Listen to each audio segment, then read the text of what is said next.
Que Deus em Cristo continue abençoando vocês grandemente. Eu queria convidá-los assim, nesse momento também, que abrissem a Bíblia na segunda carta de Pedro. Segunda carta de Pedro, vamos ler o capítulo 1, nesse caso, do versículo 16 ao 21.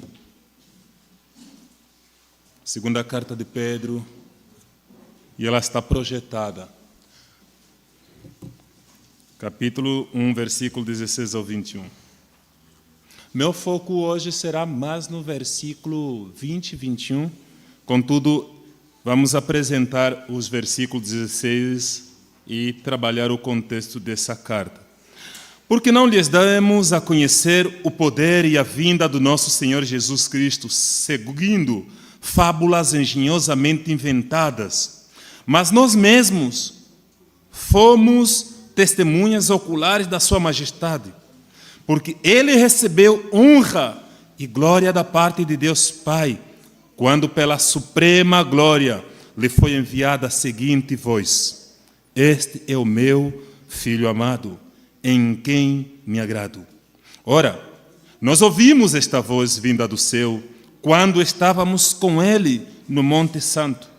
Assim, temos ainda mais segura a palavra profética, e vocês fazem bem em dar atenção a ela, como uma luz que brilha em lugar escuro, até que o dia clareie e a estrela da alva nasça no coração de vocês. Primeiramente, porém, saibam que nenhuma profecia de Escritura provém de interpretação pessoal, porque nunca, jamais qualquer profecia foi dada por vontade humana. Entretanto, homens falaram da parte de Deus, movidos pelo Espírito Santo. Vamos orar.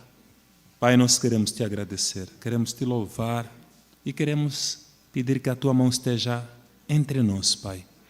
Fale aos nossos corações e manifeste-se graciosamente, Senhor. Quanto a mim, esconda-me por detrás da tua cruz.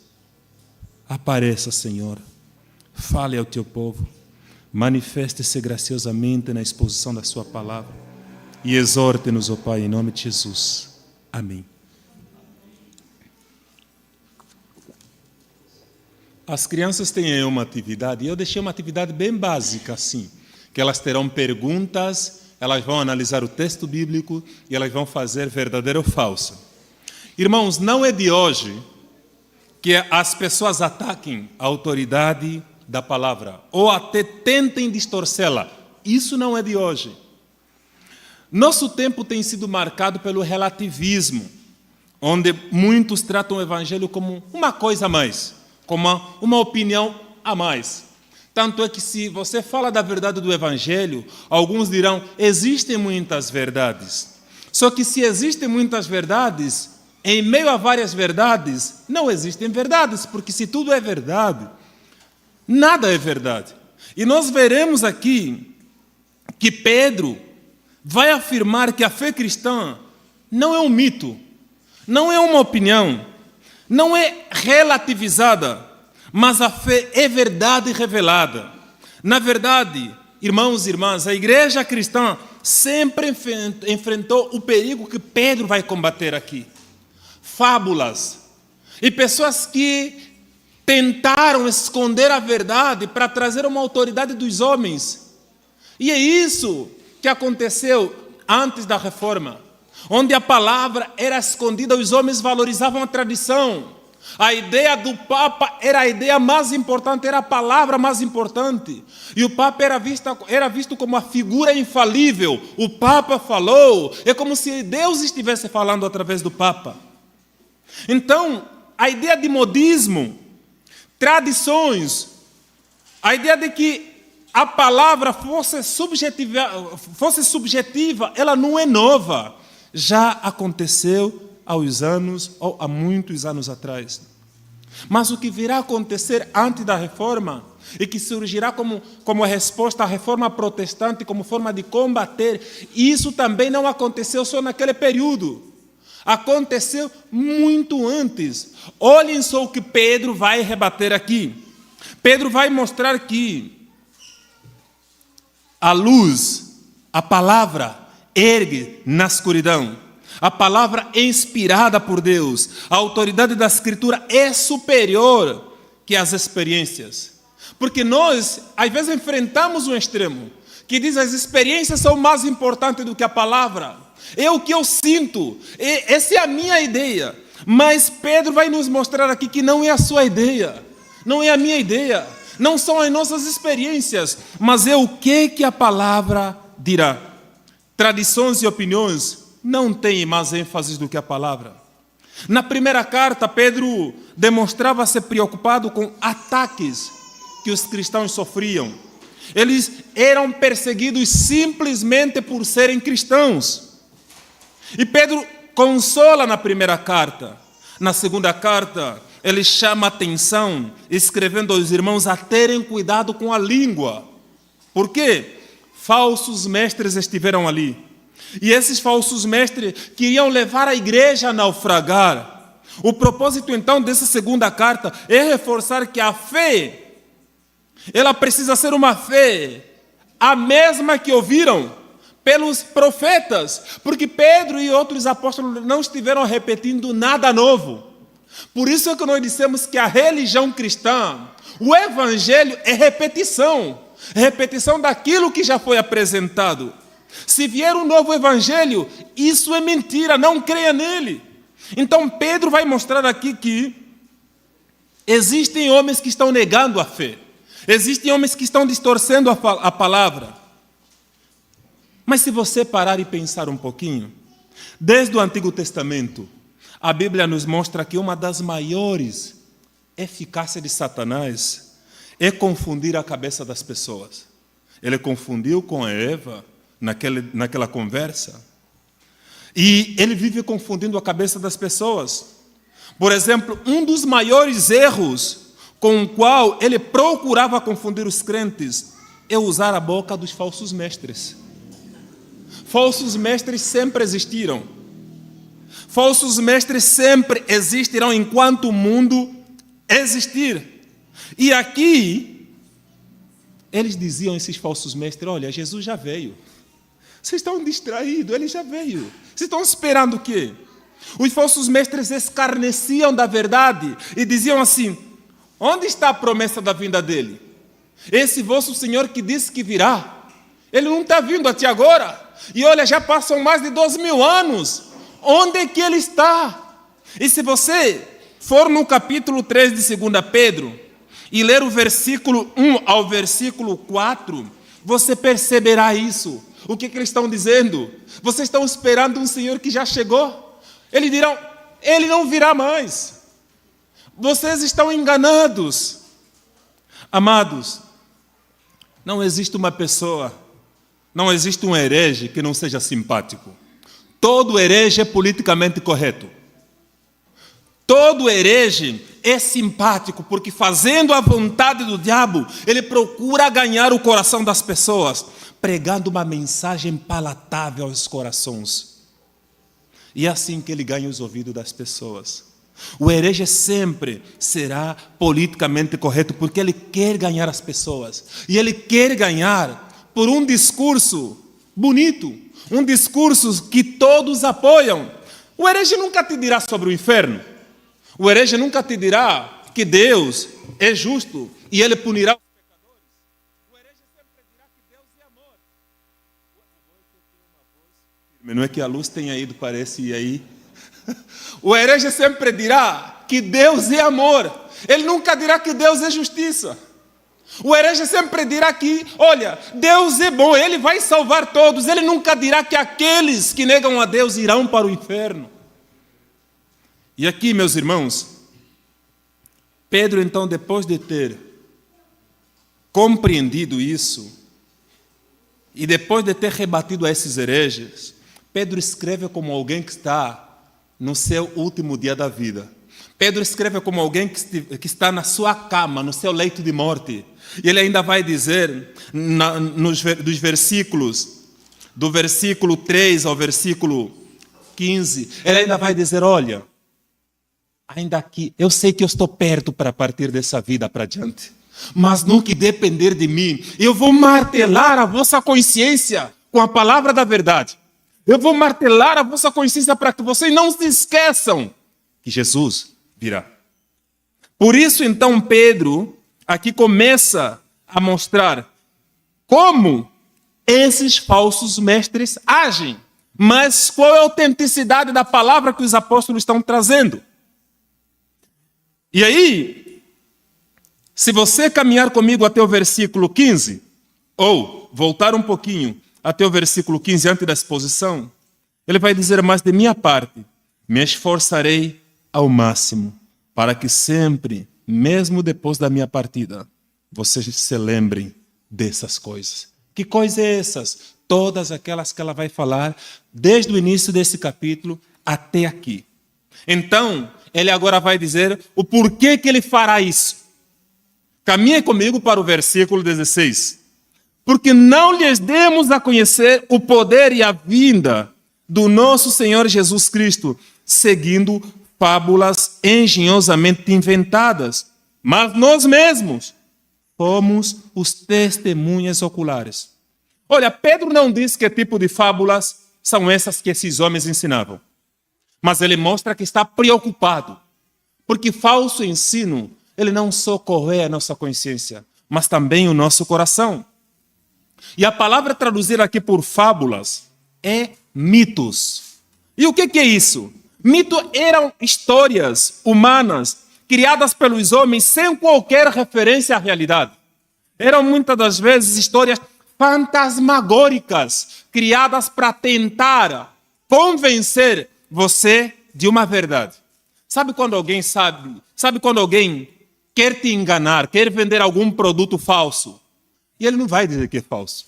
Ele tenta pintar com uma cor que você se admire daquele produto que está sendo vendido.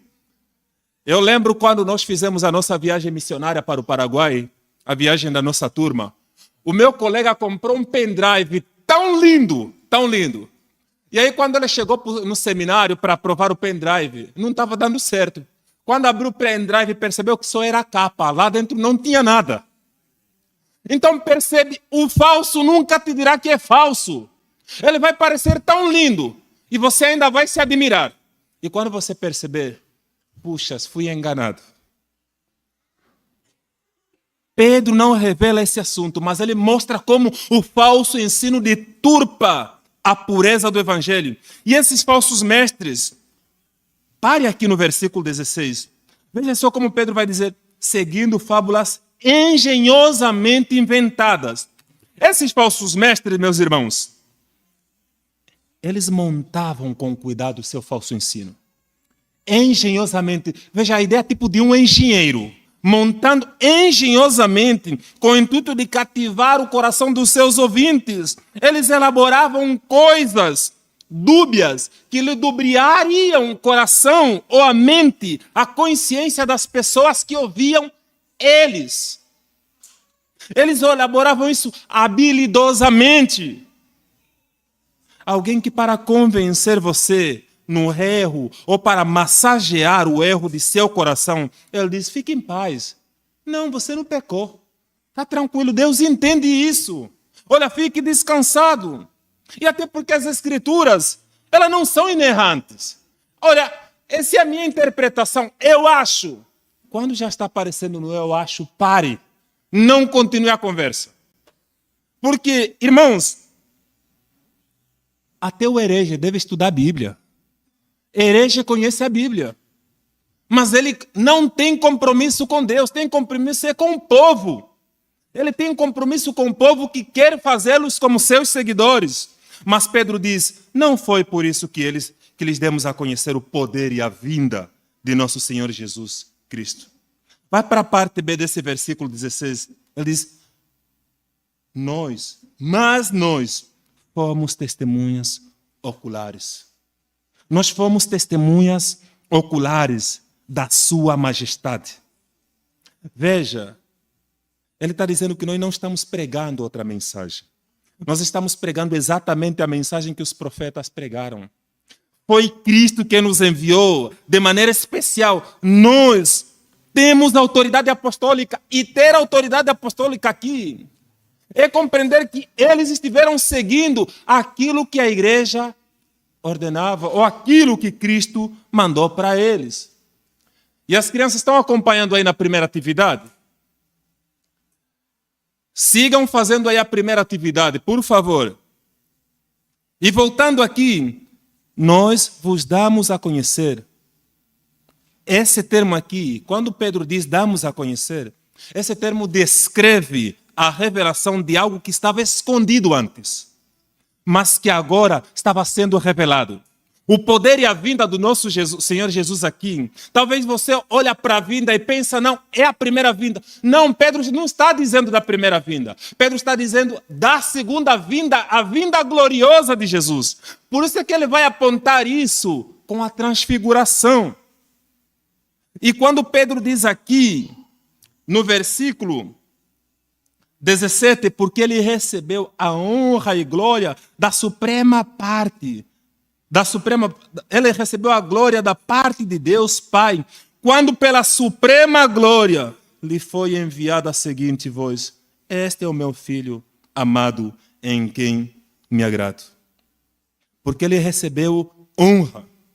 É uma referência à nuvem de glória no Monte da Transfiguração, no qual João, Tiago e Pedro presenciaram Cristo lá. Cristo falando e a voz do Pai vindo.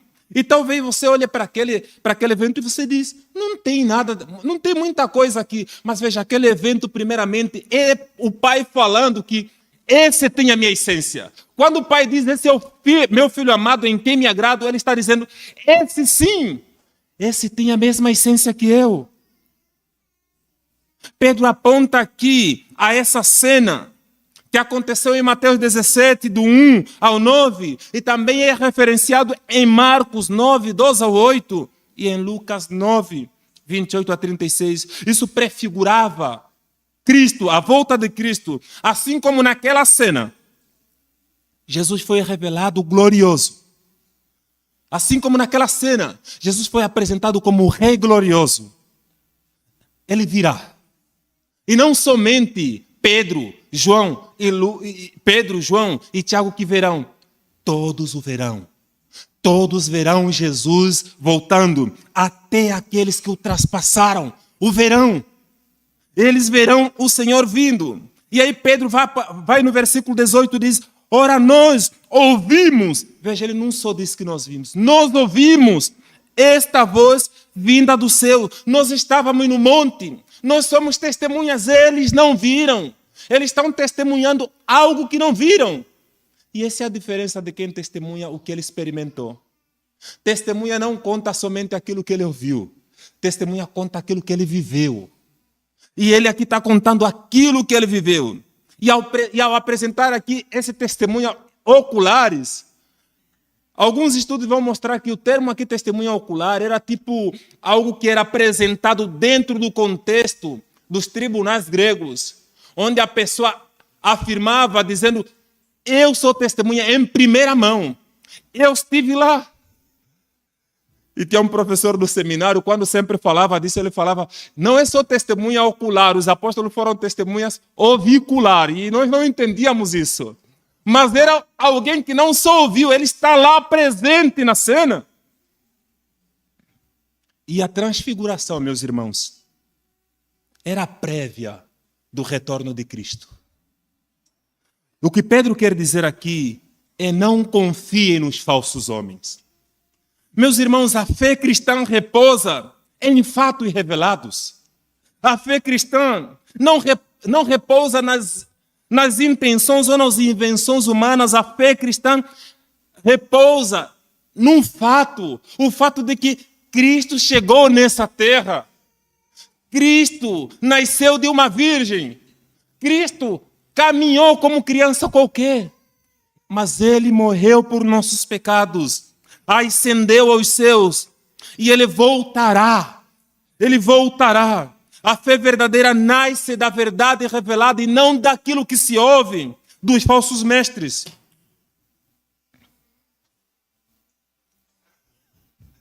Está tudo bem.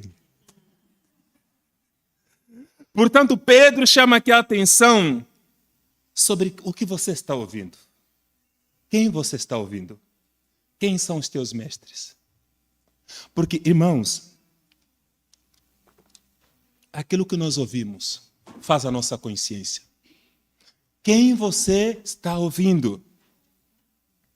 O Evangelho não é um conto inventado. O Evangelho não é sobre o que você pode fazer.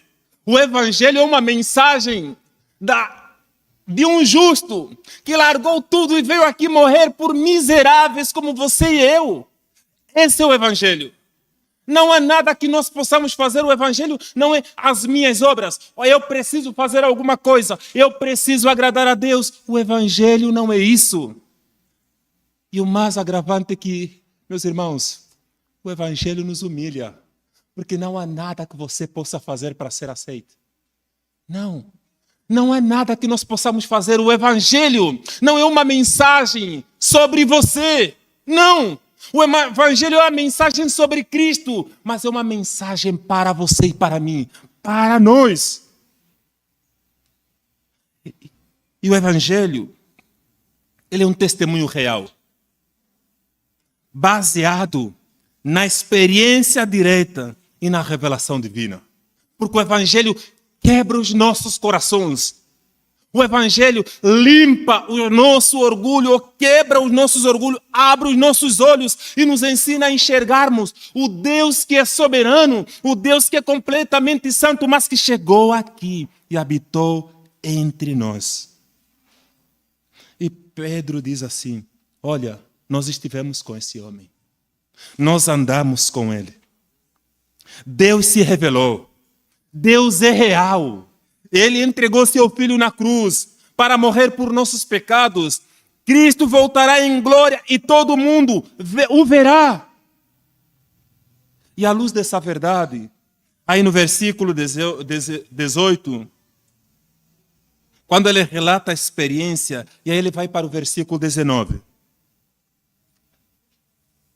Assim, temos ainda mais segura a palavra profética, e vocês fazem bem em dar atenção a ela. Veja, quando Pedro se propõe a escrever essa parte, ela agora vai trabalhar sobre a autoridade e a origem divina da Escritura. Mas preste atenção, tá? Preste muita atenção. Ao apresentar aqui como testemunhas oculares, ou a se apresentar aqui como testemunhas oculares da majestade de Cristo na transfiguração, a tradução desses versículos 18 e 19, ele pode nos levar a entender que Pedro está trazendo suas experiências para confirmar as Escrituras. Mas não é isso. Pedro não está trazendo as experiências na mesma proporção com as Escrituras, não. Pedro não está dizendo, olha, a experiência que nós tivemos lá, isso autentica as Escrituras. Pedro não está dizendo isso. No verso 19, quando ele diz assim, temos ainda mais segura a palavra profética. Na ordem original, a frase mostra aqui a interpretação que Pedro coloca, que a Escritura está acima da experiência. A palavra profética aqui, que é traduzida por Escritura, também que pode ser entendida aqui por Escritura, ela é mais completa e tem maior autoridade que a experiência de qualquer pessoa. Por isso a palavra aqui é mais confiável. As experiências sempre precisam ser avaliadas pelo crivo das Escrituras. Gente, a pessoa pode ter tantas experiências sem nunca ter nascido de novo. A pessoa pode ter experiências sem nunca ter nascido de novo. Por isso é que o que avalia a autenticidade do que está acontecendo é o que a palavra fala no coração dessa pessoa. E não é o coração que autentica, a própria palavra autentica-se a si mesma. Então, quando Pedro se propõe a trabalhar essa parte, ele agora vai mostrar qual é a origem divina dessa palavra, que vai contra ao que aqueles falsos mestres estão ensinando. Caminha comigo então para pensarmos ou para analisarmos juntos esses últimos 3 versículos. Ele vai dizer assim: vocês fazem bem em dar atenção a ela. Dar atenção a ela ao quê? A palavra. Não às experiências. Não fazem bem dar atenção às experiências, mas à palavra. Irmãos, Pedro está dizendo, se atentem a ela. E essa palavra é a luz, se atentem a ela. E vocês fazem bem ao dar atenção a ela como uma luz que brilha em lugar escuro, até que o dia clareie e a estrela da alva nasça no coração de vocês. A palavra profética aqui, como candeia que brilha em um lugar escuro. Ela evoca a ideia do Salmo 119, 105. Lâmpada para os meus pés é a tua palavra. É luz para os meus caminhos. A palavra é a luz. Quando os pensamentos estão conturbados, é a palavra que nos orienta. Quando o coração está ansioso, é a palavra que nos orienta. Não são os nossos sentimentos e não são as nossas emoções que devem falar mais altos, mas o que a palavra diz. Isso sim. E essa palavra, meus irmãos, a Escritura é apresentada aqui como a luz segura até o amanhecer. Gente, quando há uma escuridão tremenda, aquela escuridão que você não consegue ver nada, se tiver um ponto de luz, o que vai lhe chamar mais atenção é o ponto de luz. É o ponto de luz. E aqui as Escrituras fazem esse sentido. No mundo obscurecido, no mundo onde tudo é verdade, no mundo onde as mentes foram sequestradas pelo sentimentalismo, Pedro vem dizer, a palavra é a luz. A Escritura revela a escuridão do coração. As trevas sombrias deste mundo caído impedem que as pessoas enxerguem a verdade, impedem que as pessoas caminhem de acordo com a verdade, e até alguns dizem, essa é a minha interpretação, mas eu acho que a Bíblia está dizendo isso. E aí você pergunta se você acha o que a Bíblia, o que Deus então está querendo dizer aqui nesse texto. E quando Pedro aqui escreve a estrela da alva, o termo aqui é tipo fósforo. O que o fósforo faz, meus irmãos? O que o fósforo faz? Quando você acende, o que o fósforo faz? Traz a fagulha, traz a luz. E a palavra é isso. Nunca aconteceu você lendo as Escrituras e aí a Escritura fica queimando o teu coração. Quando nós estamos caminhando para uma direção e voltamos nas Escrituras, e aí as Escrituras revelam a decisão errada que nós estivemos tomando, ela nos manda voltar. E nós falamos, nossa, eu estava tomando uma decisão errada, mas olha o que a Bíblia está dizendo. E aí ele vai dizer que a estrela da alva logo chegará. Ou seja, no mundo completamente obscurecido, precisa da luz. Essa palavra está aqui para nos iluminar, mas a luz verdadeira, Cristo chegará. E quando Ele chegar, todos o verão. Cristo virá e todo olho verá. Como o sol que clareia a escuridão, Ele virá. E aí então Pedro descreve como candeia que brilha no lugar escuro. O mundo está escuro por causa do pecado. Mas a palavra é a nossa luz até que o dia clareie. Isto é, até que a volta gloriosa de Cristo seja visível diante de todos. A palavra ilumina o caminho da igreja e do crente em meio às trevas culturais, morais e espirituais. Meus irmãos, você não precisa ser tão teólogo para compreender que esse mundo está doente. Você não precisa ser um acadêmico, você não precisa ser um nível espiritualmente para compreender que esse mundo está doente. O mundo está clamando. Mas se você disser para alguém que está perdido que o mundo está doente, ele dirá que você é radical. Mas o mundo está doente, o mundo está clamando a Cristo. Mas só entenderá isso aquele que estiver diante de Cristo. E aí, no versículo 21, Pedro dirá a origem divina da Escritura. Caminha comigo no versículo. Primeiro comece comigo no versículo 20. No versículo 20, Pedro diz: primeiramente, porém saibam que nenhuma profecia da Escritura provém de interpretação pessoal. Pedro já quebra aqui. Pedro já fala aqui. Sabe? O que acontece às vezes? Você vai ver em movimentos, a pessoa simplesmente vem dizer: esse que eu te digo. Deus está me dizendo sobre você. Aí você se pergunta: meu Senhor, o que a Bíblia diz? Irmãos, alguns ainda vêm ousadamente dizendo: assim diz o Senhor. Meus irmãos, isso não é bíblico. Isso era a fórmula que os profetas usavam no passado. E quando o profeta dizia: assim diz o Senhor, ele está dizendo: não sou eu, é o Senhor que está falando. Mas agora, você vai ouvindo as profetadas aparecendo aí. Só que muitas dessas profecias, meus irmãos, é só para você ter vida boa. É só para dizer que você terá carro do mês. É só para dizer que você vai viajar. Eu estou te vendo, você está viajando num avião. Mas então por que Deus não fala para mim também? Meus irmãos, é complicado.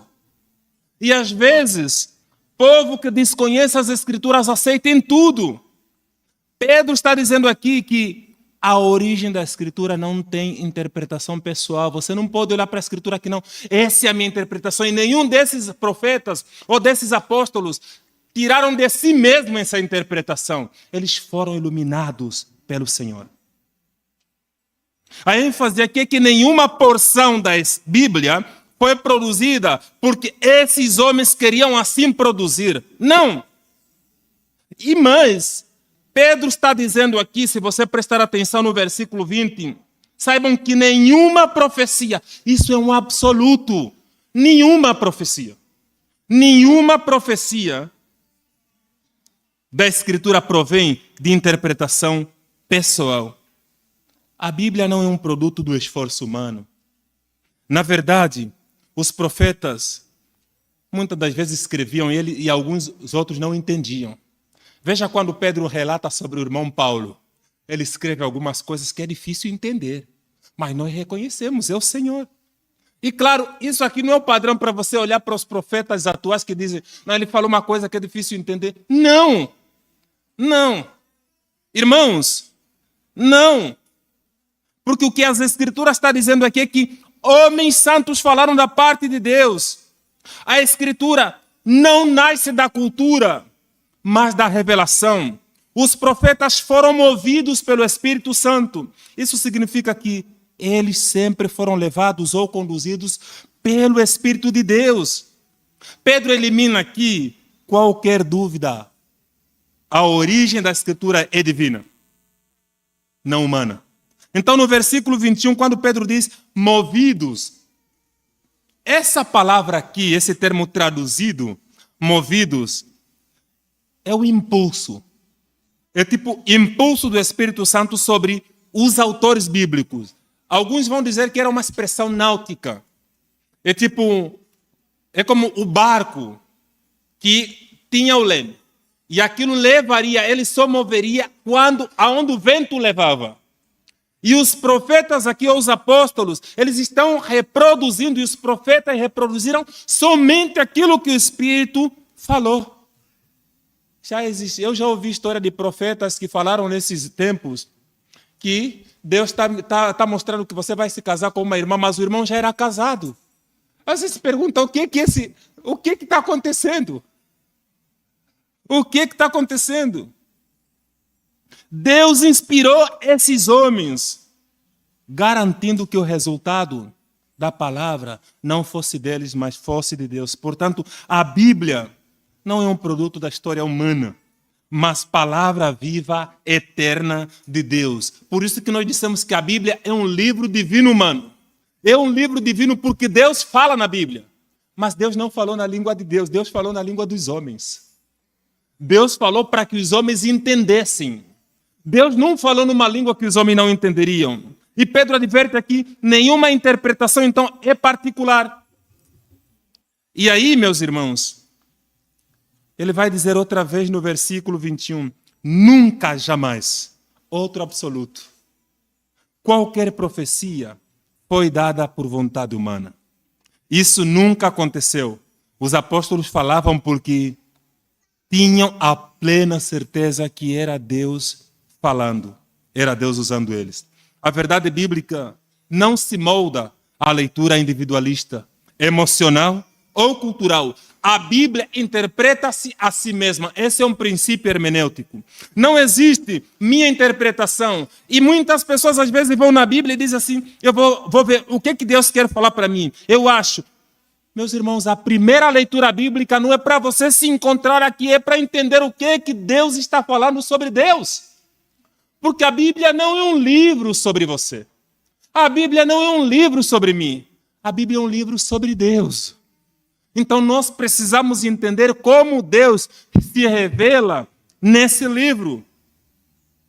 Então quando alguém diz para nós, a Bíblia precisa ser atualizada para os tempos modernos, ele está dizendo que na prática o Espírito Santo errou. O Espírito Santo errou. Atualizar a Bíblia significa colocar a cultura acima da revelação. E um dos argumentos falíveis é que as pessoas dizem, mas como eu vou crer na Bíblia? Como eu posso crer na Bíblia que foi escrita por homens? Mas você aceita o diagnóstico de um médico e você não reclama. Você ouve pesquisas de pessoas que não se viram de onde você não reclama. Você acredita que Sócrates existiu, mesmo sem ele ter deixado algo escrito, e você não reclama. Na verdade, o que as pessoas não querem crer não é o fato de que Jesus existiu. Eles não querem crer que Jesus pode redimir ele dos seus pecados. Eles não querem crer na verdade. A Bíblia, sim, tem cerca de 40 autores, em 3 idiomas, ao longo de mais de 1500 anos, mantém-se a harmonia doutrinária, profética, impossível de ser humana. E é isso que Pedro quer mostrar. Portanto, nós não cremos na Bíblia porque a igreja nos manda crer. Nós cremos na Bíblia porque ela é verdadeira. Nós não cremos na Bíblia como alguns católicos dizem, você precisa crer na Bíblia porque a igreja te manda crer. Nós cremos na Bíblia porque assim a Bíblia diz para crer nela. A Bíblia diz que o Filho do Homem veio e ele morreu por nossos pecados e nós cremos nela. Como eu posso terminar então com essas aplicações? Irmãos, o que deve autenticar a Bíblia não é a sua experiência. A Bíblia é verdade, não porque você sente no teu coração, não porque quando você lê dá um arrepio. Não, mesmo que você não sinta arrepio, ela continua sendo verdadeira. A autoridade da mensagem cristã não vem da experiência humana, mas da revelação divina confirmada na Escritura, inspirada pelo Espírito Santo. Logo, toda tentativa de interpretar a Bíblia segundo as modas culturais, ela é violação das Escrituras. Irmãos e irmãs, guardemos isso como a palavra infalível. Esse é o livro mais lido em toda a história da humanidade. E Deus deixou a sua bússola para nos orientar como devemos andar nesse mundo. Você não crescerá em maturidade se abandonar esse livro. Se nós continuarmos a abandonar esse livro, continuaremos sendo pessoas com idade elevada, mas com comportamento de criança, porque ninguém cresce em maturidade enquanto abandona as Escrituras. Que Deus nos dê graça e que Deus nos ensine a olharmos nas Escrituras como a verdade infalível de Deus. Vamos orar? Pai, obrigado. Obrigado pelo teu cuidado. Obrigado pelas tuas misericórdias, Pai. Queremos pedir que o Senhor nos visite. Fale aos nossos corações a cada momento e nos ensine a crer na tua verdade, como a verdade infalível, como a verdade de Deus. Pai, nos ensine a nos deleitarmos nessa palavra cada dia, cada momento de nossa vida. Em nome de Jesus. Amém.